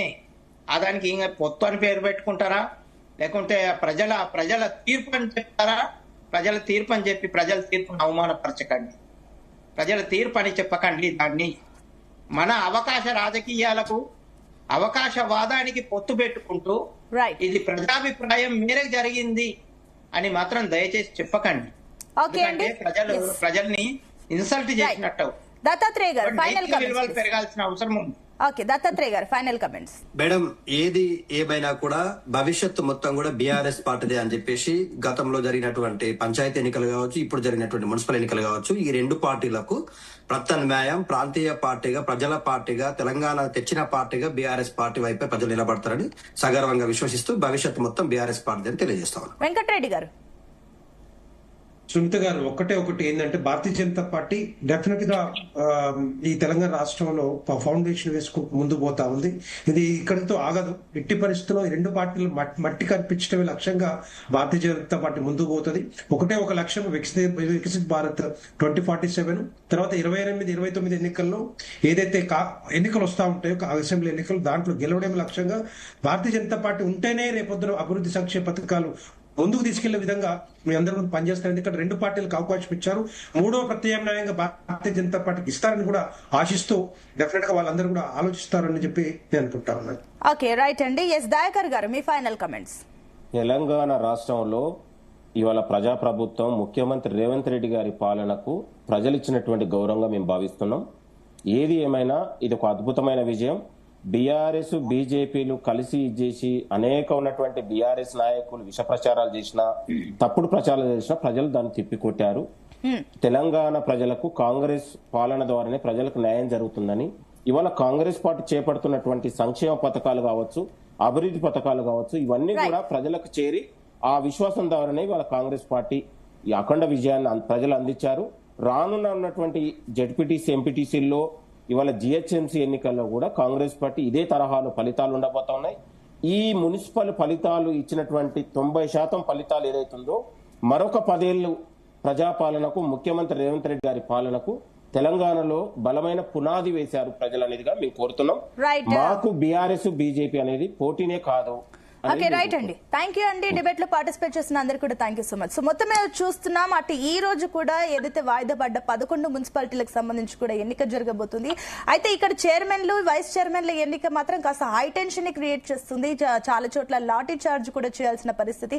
చూద్దాం ఏం జరుగుతుందో. ఏదేమైనప్పటికీ కూడా అటు అన్ని పార్టీలు కూడా కొన్ని, అటు బీజేపీ కానీ, కాంగ్రెస్ కానీ, బీఆర్ఎస్ కానీ, ఎంఐఎం కానీ, ఇండిపెండెంట్లు అందరూ కూడా పొత్తులు కలవడం పట్ల ఈ రానున్న జిహెచ్ఎంసీ కానీ, ఎంపీటీసీ కానీ, జెడ్పీటీసీ ఎన్నికల్లో ఓటర్లు ఏ రకంగా స్పందిస్తారు, వీటన్నింటి కూడా ఖచ్చితంగా ఓటర్లు స్పందించే సమయం అయితే దగ్గరలోనే ఉంది. చూద్దాం నిజంగానే ఈ విషయంలో ప్రజలు ఏ రకంగా స్పందిస్తారు.